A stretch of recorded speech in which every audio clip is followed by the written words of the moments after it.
Welcome to Engadget Tomorrow. I'm Imran Sheikh, and this is where you get to hear about tomorrow today.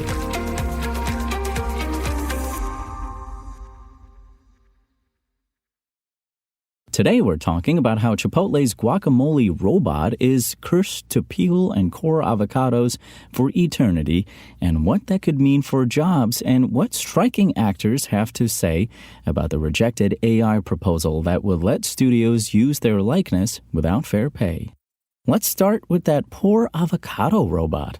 Chipotle isn't done experimenting with robots that could make life easier for restaurant staff. The chain has teamed up with robotics company Vebu to test a prototype Avocado robot. Yes, that's the name. This thing cuts, cores, and peels avocados to be used in guacamole. Kitchen workers only have to fill the bot with up to 25 pounds of ripe avocados and choose a size. After the processing is done, they can collect the fruit in a bowl and the remaining ingredients and start mashing. As Avocado improves, Chipotle expects to cut guacamole prep time in half, which is a pretty big deal since it usually takes 50 minutes to make a batch. That could mean a steady supply of guac without the drudgery for employees. The restaurant also believes the robot could reduce food waste and costs through more efficient processing. Avocado is currently limited to a testing center in Irvine, California. This is the start of a long-term partnership with Vebu, Chipotle adds. The two haven't said what comes next, but the focus will be on collaborative robots that drive efficiencies and ease pain points for workers. Last year, Chipotle began testing Miso Robotics' Chippy robot to aid in making tortilla chips. Chipotle is far from alone. McDonald's and other restaurants are trying AI, robots, and other automated solutions to streamline their experiences. These moves, theoretically, help employees concentrate on serving customers and other tasks where humans are still preferable. But of course, there are also lingering concerns among critics that restaurants might use this to automate people out of jobs. They may choose to shrink headcounts and cut costs instead of easing the workload.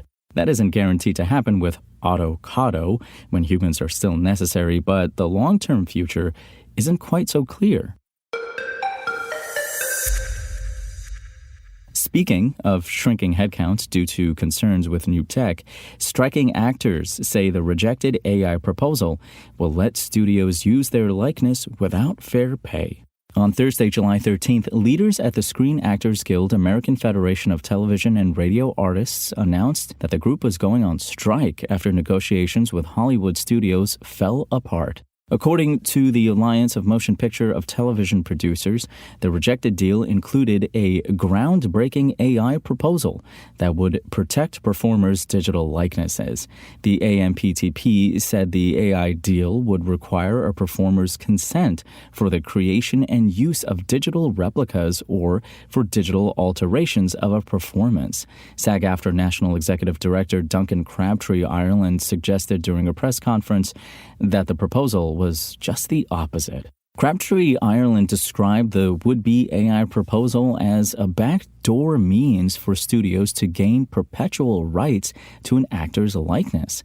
In response to a question about the negotiations, the National Executive Director claimed, in that groundbreaking AI proposal, they proposed that our background performers should be able to be scanned, get paid for one day's pay, and the company should own that scan, their image, their likeness, and be able to use it for the rest of eternity in any project they want with no consent and no compensation. So if you think that's a groundbreaking proposal, I suggest you think again. Although the studio's AI proposal isn't the sole reason that the union voted to strike, it's a good example of the kind of industry changes SAG-AFTRA hoped to address with the strike.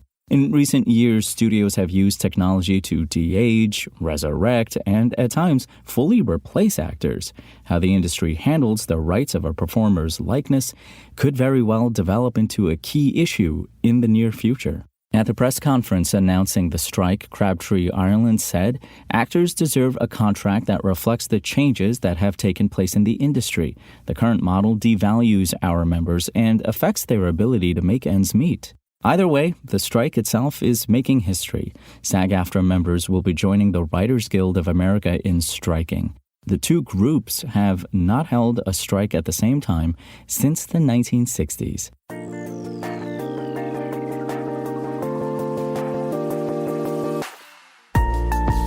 Thanks for listening to the show. Make sure to rate, review, and subscribe on Apple Podcasts.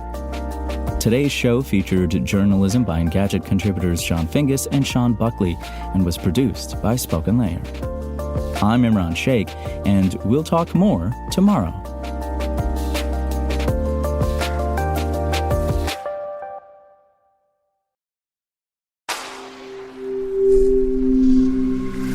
Spoken Layer.